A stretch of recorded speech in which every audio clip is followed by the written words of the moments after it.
Welcome to Navigating Hope, your compass to health empowerment. I'm Dr. Jaime Hope, steering you through healthcare, overcoming overwhelm, personal goals, and emergencies. We'll navigate the healthcare maze with actionable insights and real-world advice, unlocking the secrets to a healthier, more vibrant life. Join us to take control of your well-being and make informed decisions for your health and your future. Stay with us as we unravel the mysteries of medicine, wellness, and life's unforeseen challenges, helping you bypass the ER with a dose of knowledge. Stay tuned till the end of the episode with a recap of your actionable insights and a free gift. Let's chart a course to your well-being together. Everybody, welcome back for another amazing episode. Today, I have Dr. Chris Hickey here with me today from Cancer Consultants of America. And instead of reading the bio, what I'm going to do is read you the mission statement. And I found this so powerful.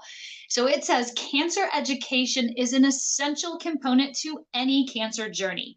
Cancer Consultants of America serves the role that many cancer patients and their families need during this significant moment in life.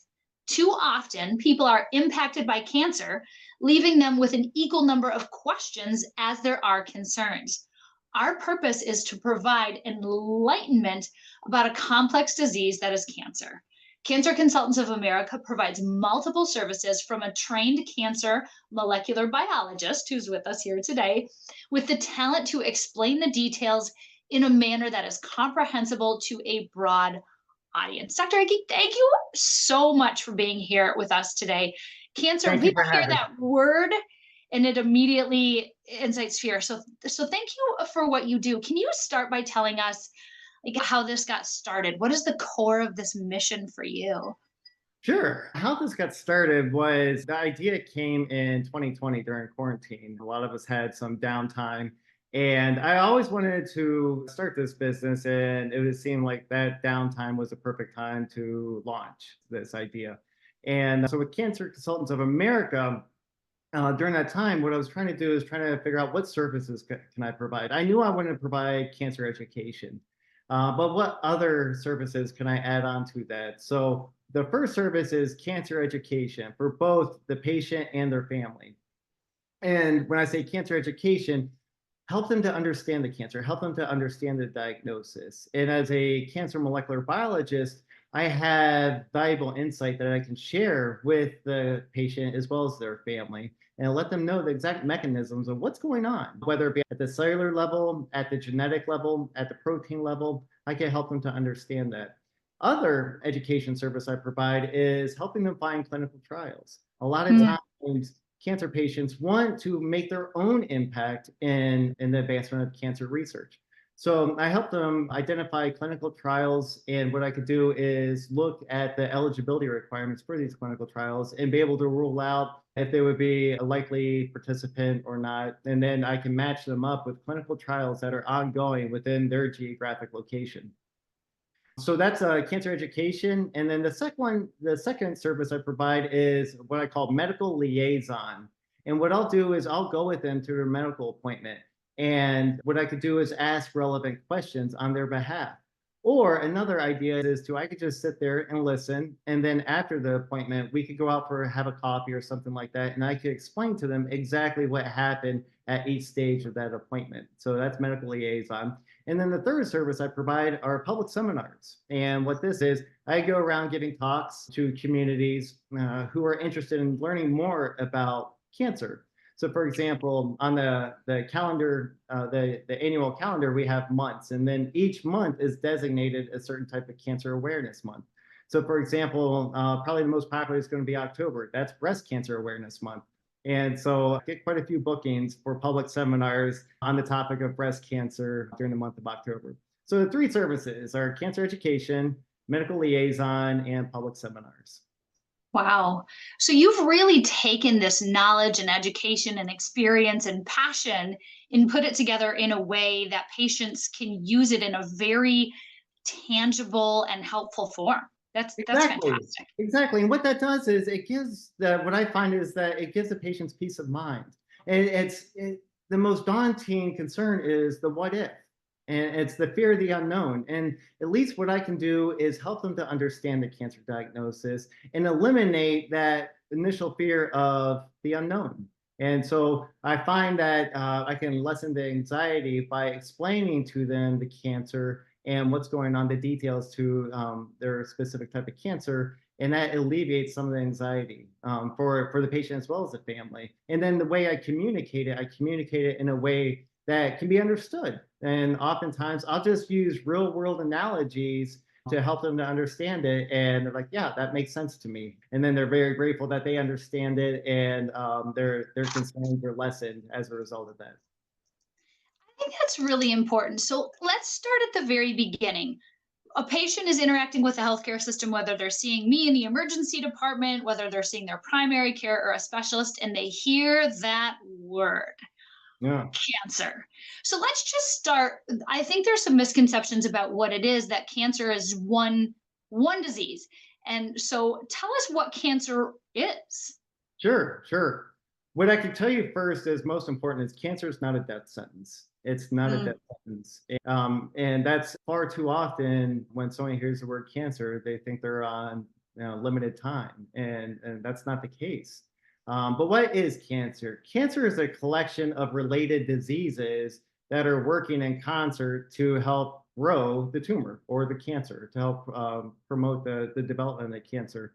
And in doing so, as a cancer is developing in whatever particular organ, each organ has designated certain cells that contribute to the function of the organ. So when the cancer is growing, it's taking the space of those healthy cells that should be providing a function, and then it's robbing the organ of that function. So, what is cancer? Cancer is a collection of related diseases, and that usually starts from just one misbehaving cell being selfish and then taking all the resources for itself and then using those resources to proliferate. And it can manifest in any organ, any tissue, anywhere in the body. Yeah, and so as a cancer molecular biologist, I have a really good understanding as far as the activity that's going on within various cancers. Like you said, it occur anywhere in the body, and not all cancers are the same. And so for each patient, they have their own personal cancer journey, and in doing so, what I could do is help them to understand, look at the fine details, the molecular characteristics, what makes this cancer special. And then by identifying these molecular characteristics, we have therapies that are available for the treatment of these cancers that focus on that specific molecular target, and that can provide a gateway for us to help kill the cancer cell. And that's, I think, a really key component, because in addition to cancer not being one singular disease, there's not one singular treatment. It's really focused ninja style on the actual specific types of it. So can you tell us exactly what your profession is? So you're a molecular biologist. What does Yeah, this mean? yeah. What kind of training did you have to go through? And when you are looking at a cancer, what are you seeing? This is So, fascinating. yeah, so I am a trained cancer molecular biologist. What does that mean? All right, well, let's start with the middle word, molecular. So that deals with molecules, not to be confused with microbiologists. That's a whole different area of Or a stuff. marine biologist. Or That's what I marine wanted to be when biologists. I was like 12. Thought I was going to hug dolphins. It's not that. It's not that either. It's not that either. So I deal with molecules. So what's a molecule? We're talking about DNA. We're talking about proteins. We're talking about RNA. We're talking about genetics. And so molecules are very abundant within the cell. And so what I do is look at how those molecules contribute to the life of the cell. So that would be molecular biology. Now, let's take it a step further and look at cancer molecular biology. So in this case here, the molecules are functioning in a certain way that makes the cell cancerous. All right. In order to understand cancer molecular biology, you have to understand healthy molecular biology. And then once you identify the characteristics of a healthy molecular biology, then you can see where it deviates from the healthy setting and then transforms into cancer.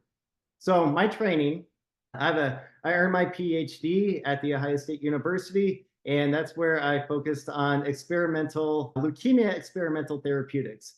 So there's a big push at the time to develop therapies for leukemia. And so that's where I got involved with my training. And you're asked what was involved in the training. Hours upon I was hours going to say upon hours so in many the lab. hours. Oh my gosh. I can't tell you how many sleepless nights I had and Oh, yeah. everything. But that's my passion. And when it becomes your passion, it doesn't feel like work. And it's in research, we have about 99% of the time experiment doesn't work. All right. But it's that 1% of the time that carries you on to the next experiment and then the next experiment and the next experiment. And you take all those little wins and you put them together, and then you see how it helps a patient. And by seeing the help of the patient, you say, okay, this is why I'm doing what I'm doing. And it's my goal is to keep families together, even if it's just for one more day. That means the world to me. Because you know what? Cancer is not going to cure itself.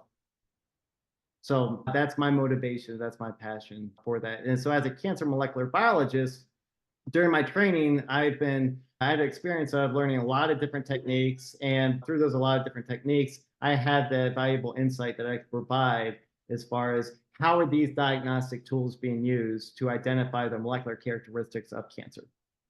So you're really helping bridge that. So, first of all, diligence and perseverance, clearly.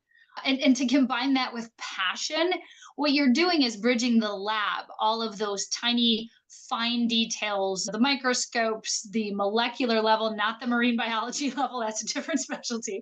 But then from that molecular level, but then you're taking that huge wealth of knowledge to the human side. So now walk us through what it would look like, whether it's a specific case or a theoretical. Somebody hears the word cancer and they're like, the fears, the all of the emotions that go along with it. They've got family members there on their journey. What does that journey look like when you are walking through it with them? Sure, sure. So with that cancer journey, it's scary. It's scary for to hear that word. And in doing so, you have to ask yourself this. When someone gets a cancer diagnosis, how much do they know about cancer? And really it's a flip of a coin of what they know about cancer. If you have it, it doesn't look good. If you don't have it, it looks better. Right. And that's where when I first started this business, I saw the unmet need. And that unmet need in the medical community is cancer education. So you mentioned the word to bridge, and that's one of the slogans with the business is bridging the gap between cancer and understanding. So what does that look like as far as that unmet need? Well, ideally, I would love for patients to have the availability of cancer education incorporated into their circle of care. All right. And that's where the unmet need is that I identified. So I'm bringing that to the public and let them know that cancer education is available so you can incorporate it into your circle of care. So oftentimes what happens is by word of mouth, I get a lot of referrals saying you should call Cancer Consultants of America. So I'll get an email or I'll get a phone call saying I'm just diagnosed with cancer. I'm really scared and I don't know too much about cancer. Can we meet? And then as far as the sequence of events, how this happens is we'll have an initial consultation and there's no time limit for that initial consultation. And it's to benefit the patient. And what I want to know is primarily is what are your goals? Okay. And by knowing those goals, I am fully aware whether I can help them achieve those goals or not. And then in most cases, of course, I can help them. If I can't achieve all those goals, help them to achieve all those goals, I can help them achieve most of them. And that's where the synergistic relationship comes in, where they share the goals and then I say, okay, I think I can help you with this. Would this be something that you'd be interested in pursuing? And when they say yes, we got to take care of a little bit of paperwork and then so I work on a cash basis at the moment. And so then once we get that, then we're off to the races and we're able to get the client and their family informed and educated about their particular type of cancer. Now, let's say if, for example, their goals are to learn more about my type of cancer, I could check that box. Maybe another one is I want to make my impact on cancer. I'm not going down without a fight type of thing. how can I contribute to that? And then I can suggest, well, have you ever considered clinical trials? Yes, I have. I'm not really sure what that's about, but I don't want the placebo. Something like that. Yes. And so I said, all right, well, what I could do is help find clinical trials for your particular type of cancer and look for any clinical trials within your geographic location. I can help them out with that as well. And so these type of goals I can help them meet. And so it's really beneficial. And then I'm with them throughout their whole cancer journey. And so in doing so, I'm familiar with the appointments. When they have an appointment, what is that appointment with their oncologist? And I can help them along the way as far as if they need help with what kind of questions should they ask. And then if I'm available and they want me to, I'll go with them to their medical appointment as well. And but that, again, that's the second service is medical appointment liaison, in which I can be present with them during their medical appointment. And what I provide, what Cancer Consultants of America provides, is cancer education. And in doing so, it's to bring all the knowledge I know about cancer and helping them to understand it in terms where they can understand it. And I think that's so key. As a physician treating patients, there are so many times where you're giving them some information and they're just taking it in and they're missing some of the details, some of the nuances, or maybe not asking the questions that I know they should ask. So I'll suggest if you were my family member, I would want you to know this and that. And so by sitting there as a partner with them on this journey, you can make sure that they fully understand the details, what questions they ask so they can get the best optimized, very personalized care for their specific cancer. Because even among cancers, even if you just say breast cancer, among breast Oh, cancer, yeah. there are so many molecular variations. And so you really specialize in helping them understand their body and how to navigate the process. Yeah, and you got to think about what type of tools is available for these cancer patients that are currently, and it's the internet. And then if you ever did an internet search for any particular type of cancer, it Oh can boy. it can get very dark very quickly, and that just deflates their spirits. And so what I'm trying to do is say, okay, you could go the internet route if you want, but might I suggest talking to me first, and or talking to me about this, and let's see what kind of cancer journey we're looking at here. Yeah, because I mean, certainly there are credible sources on the internet. My daughter's in middle school and they're learning how to find whether a source is credible or not, which I think is a skill all adults could stand to learn Sure. as well.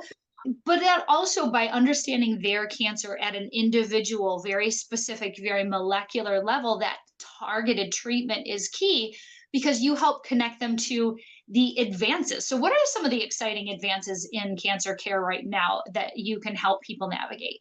Yeah, yeah. Well, what I do on my website, cancerconsultantsofamerica.com, I have a newsletters tab available. And what this does is each month I personally write a section in the newsletter called Cancer Answers.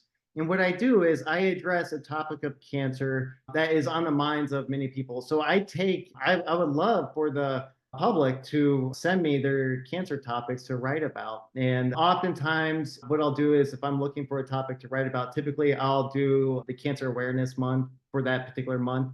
And then I'll write about that particular type of cancer. So some type of cancers I've put into the newsletter are skin cancer, melanoma, gallbladder cancer, breast cancer, triple negative breast cancer. So these are cancer specifics, but also what I do is I write about topics of cancer that not quite specific about cancer, but lingering questions that the public might have. For example, can a virus cause cancer? Right. And so I have a newsletter available on my website that addresses that. Or what are the hallmarks of cancer? What are the hallmarks of cancer? And I write about that and I talk about the hallmarks. And then there's enabling characteristics that favor the development of cancer, but there's also emerging hallmarks of cancer that are seem to have some type of role in the development of cancer as well. So the hallmarks of cancer are like all cancers have certain characteristics, and these are the shared characteristics that could be found, not maybe not in all cancers, but the majority of them. So Excellent. some of the advancements that you asked me to talk about, I wrote in a newsletter about this, and it is dealing with the immune system. So immunotherapies are becoming very, very popular for this. And it's an exciting time in cancer research because this is where the future of medicine is going for cancer treatment. And what this does is takes the patient's immune cells, and what it does is it helps them recognize the cancer that's within them, and then those immune cells can destroy the cancer. So it's really using the patient's immune system to fight the cancer, and it's great. It works. And we currently we have on the market some therapies that enable these immune cells to recognize the cancer cells and then eradicate them. And so in one of the newsletters I write about, it's called a handshake among strangers. And what this does is it explains how the immune cells go around the body and do surveillance to make sure every cell in the body is a cell that should be there, right? What we call self cells, SELF cells, self cells. So they go around checking and make sure that, hey, are you a self cell? Are you a self cell? If so, great. We're going to leave you alone and let you do what you want to do. However, if you're not a self cell, it doesn't ask any questions. It doesn't say, all right, if you're not a self cell, what are you doing here? Tell me your purpose. No, it just eliminates them. And then in doing so. So the issue with cancer is this: those immune cells are going around checking self versus non-self cells. And cancer is tricky. All right. And what they're able to do is say, hi, immune cell, although I'm a cancer cell, I'm still a self cell. So you should not kill me. And then so the immune cell goes on and it carries on. But what we could do is this. And the way I liken this is when an immune cell, this is where I'm going to go into my ability to give analogies about No, I real love world that. I know I'm items. loving this. This is so great. So, all right, when two cells meet, we have an immune cell and a cancer cell. They both extend a right hand to handshake each other. And this is how they're able to identify self versus non-self. So cancer cells and immune cells, they shake with the right hand, okay? Or I'm sorry, cancer cells and healthy cells, they extend their right hand and they shake hands with each other, okay? Now, what if an immune cell goes and appears to a cell and extends its right hand, but the self cell, the non-immune cell, extends a left hand? Where you're going to get a very awkward handshake, right? And in doing so, that is a good identifying characteristic that this is not a self cell. So the immune cells say, hey, you didn't use your right hand to handshake me, therefore I'm going to kill you. All right. So now what cancer could do is this: is imagine that we have a cancer cell and immune cell. They both extend their right hand to shake and everything's good. So that the immune cell is going to move on thinking it's a self cell. And the cancer cell is like, whew, that was a close call. Now I'm going to proliferate and become a tumor. But what if we do this? What if we have a drug that's available that acts like a glove? And by doing so, we put the glove on one of the right hands of either the immune cell or the cancer cell, and it blocks that handshake from ever happening. If that immune cell doesn't do the right handshake with the cancer cell, all right, what's that immune cell going to do? It's going to eradicate it. It's going to say, we didn't shake hands. I'm not asking any questions. You're a goner. So we have drugs that are available, what these are called, to that serve like the gloves that inhibits that handshake. By inhibiting that handshake, you're helping the immune cell to recognize a cancer cell and then eliminate the cancer cell. So the future of, as I see it, the future of cancer therapy is really going towards the immune system and priming the patient's immune system to recognize the cancer cells and then eliminate it. And that's so exciting. Cancer treatment has come such a long way from a very generic chemotherapy that wipes out cancer cells and your healthy cells. All those side effects people are have heard of, losing your hair and being so sick, to really targeted, specific molecular level treatments. It's so exciting. And like you said at the beginning, that means that cancer doesn't have to be a death sentence. Yeah, it doesn't. It doesn't. And we have targeted therapies now. And even in some cases, we have therapies that are curative. And in doing so here, that can actually get rid of the whole cancer, and that patient can go on and lead a healthy, active life. And so we have treatments that are available that are specific for the patient's specific type of cancer and very effective, very effective. Excellent. So that's such a message of hope, which Oh I yeah. love. Uh, So what advice would you give? So we're going to ask you a couple of advice questions now. So what advice would you give to somebody who was recently diagnosed with cancer? What would you say for them? Take a deep breath, and then what is that first advice that you would give them? I would really encourage them to become Mm, educated about their cancer, to learn as much as they can about that. And now some of the terminology in cancer molecular biology and understanding and cancer biology and oncology, some of the terminology is difficult to understand. So find a source of information that you can use, such as Cancer Consultants of America, where they could reach out and say, I really want to understand this type of cancer. And in doing so, they're by learning the specifics about their type of cancer and having a good understanding, they're going to reduce their anxiety. And then by reducing their anxiety, they're going to help promote peace within their cancer journey.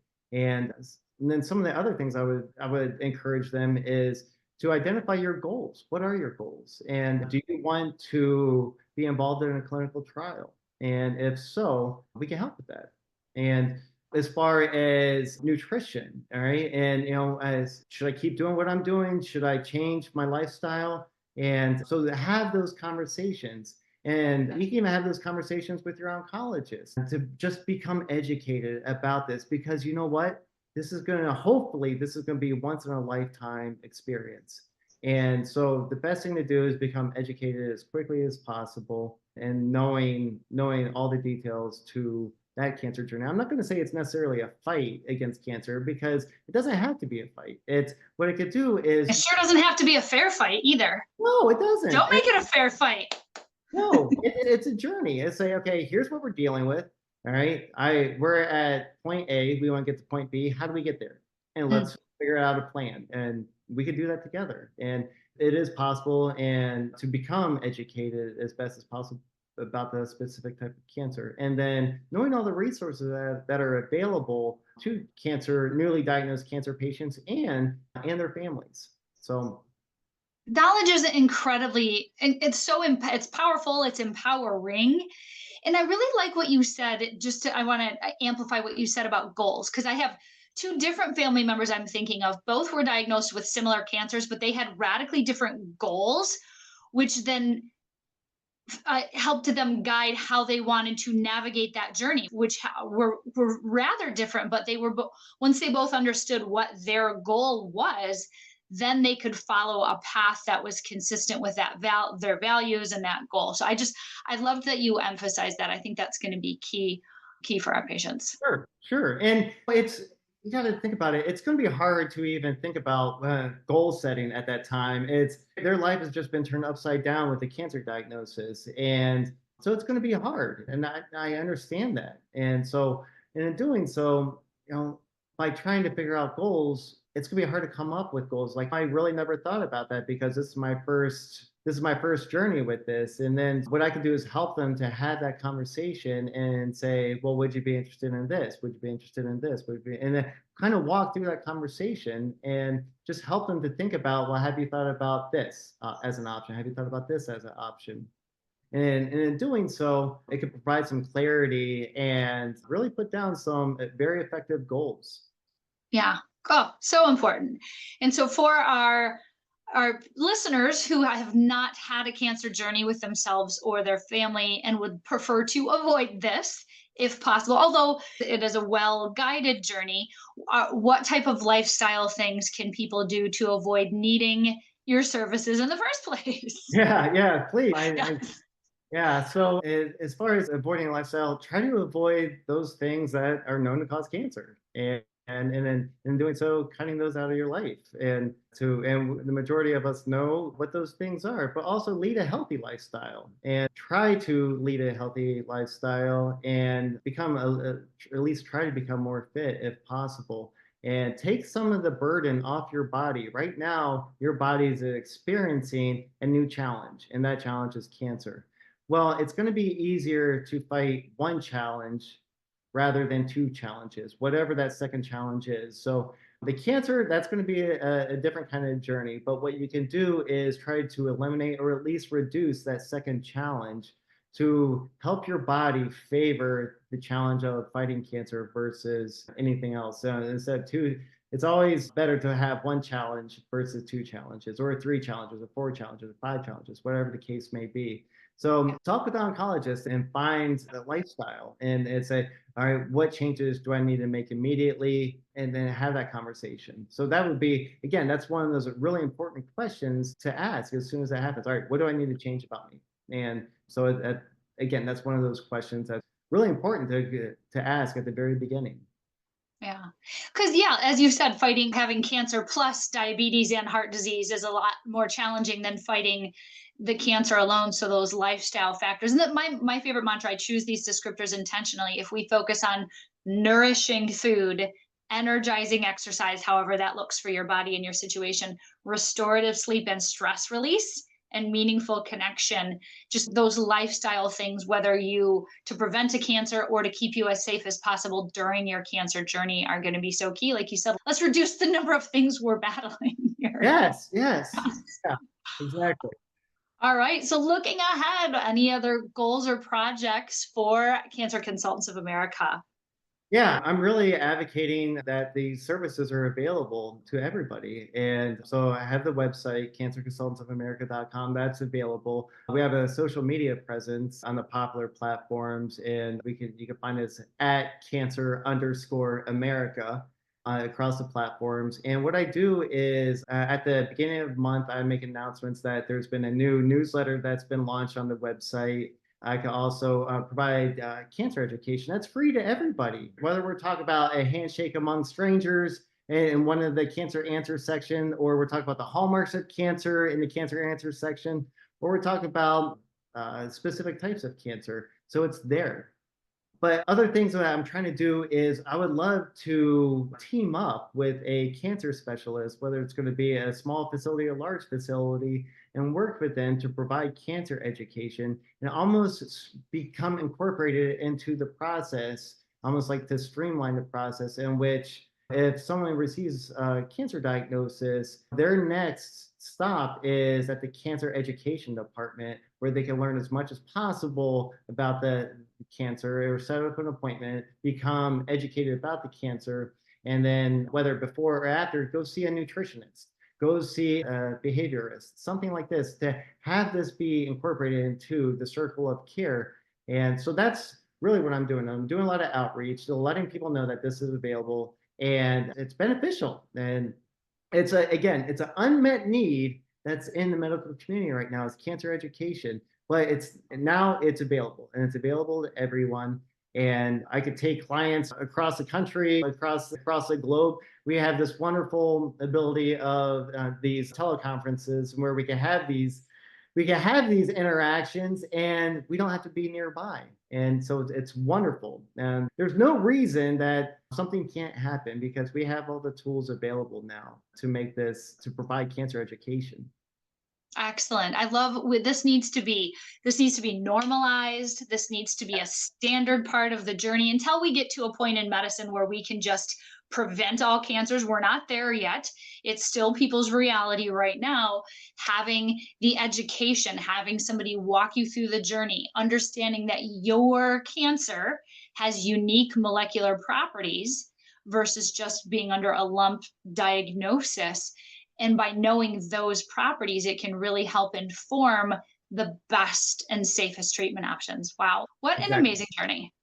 Yes, yes. And again, I hope it's only once in a lifetime type of Mm. experience for everyone. I hope it's never, if it's going to happen, I hope it's only once. And in doing so, Cancer Consultants of America is available to help during that. Hopefully, it's only going to be once in a lifetime type of cancer journey to help become educated and to, if anything, to just put the mind at ease and say, I understand what I'm dealing with now. And by understanding what you're dealing with now, we are able to formulate a plan on how we're going to deal with it.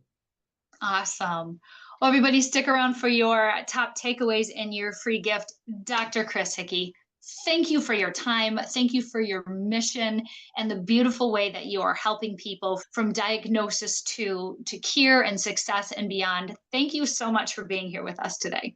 Thank you for having me. It's been a pleasure. Thank you. Thank you for tuning into Navigating Hope with me, Dr. Jaime Hope. It has been an honor to navigate the realms of health and wellness with you today. Remember, in the journey toward a healthier life, knowledge is your compass. If you enjoyed our time together, please share, like, and subscribe to Navigating Hope.